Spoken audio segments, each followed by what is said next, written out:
Function handles can be created for all kinds of functions, not just anonymous functions. You can use the @ operator to get the handle of a function. So you say @ and the function name, and that gives you the handle of the function, and then you can store that in a function handle variable. So the function name could be the name of a built-in function or a function that you've written, a user-defined function, either one. So then once you have a function handle, that gives you an alternate way of calling the function. So you can call the function by using the function handle variable and passing the input arguments, or you could use the function name and pass the input arguments. So an excellent question would be, why in the world would we ever want to do that? We already have the function name, so why do we need a function handle variable? The answer to that question is functions. Okay, I'm about to use the word function a bazillion times, so let's start counting. Function is a function to which at least one function handle is passed. So function handles make it possible to pass functions to other functions to use, but instead of passing the name of the function, you pass its handle. So this kind of function, a function that receives a function handle as an input argument, is called a function. The function handle that you pass can be the handle of a built-in function, or an anonymous function, or a user-defined function. Here's an example of a function. Again, a function to which we pass at least one function handle as an input argument. In this case, I'm going to call my function fn, so that's short for function, and that's the way I'll say it. We're going to pass two arguments. One is a vector x, and the other is a function handle. So we have two input arguments, as the function header shows, and we have one output argument. What we're going to do in the body of the function is to use the function handle to call the function and pass x as the argument to that function. And the result of that gets returned by storing it in our output argument.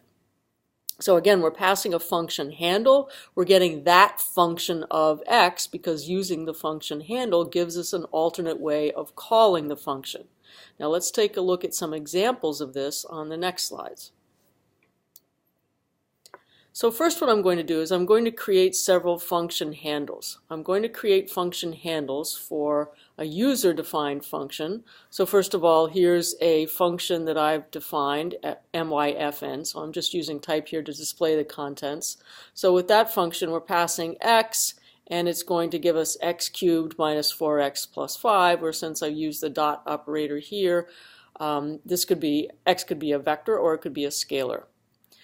So first of all, I'm going to create three function handle variables. I'll call them function handle A, function handle B, and function handle C. Function handle A is going to be the handle of this function up here that I've just created, myfn. So it's the function handle for a user-defined function.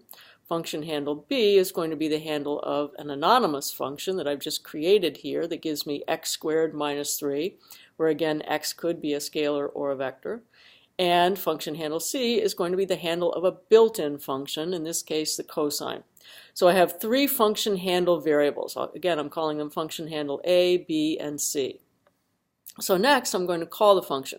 So first of all, I'm going to create a vector x. X in this case is going to go from 3 to 6 in steps of 0.5. And I'm going to call my function and pass to it function handle A, which is again the handle of this user-defined function up here. So by passing the handle of that function, it's just like getting this function of x cubed minus 4x plus 5. So the first value of x is 3, so we're getting 3 cubed, 27, minus 4 times 3, 27 minus 12 is 15, plus 5 gives me 20, and so forth. So I can also call my other, use my other function handles. So here I'm calling the function and passing x, again my vector x that goes from 3 to 6 in steps of 0.5, and function handle b, where recall that function handle b was the handle of the anonymous function. So that's just like getting the anonymous function on every value of x. And then here I'm calling the function and passing function handle c, which was cosine of x, so that's just like getting cosine of every element in x. Or here's another example, my function passing x, and instead of a variable, just directly using the at operator here, getting the handle of sum.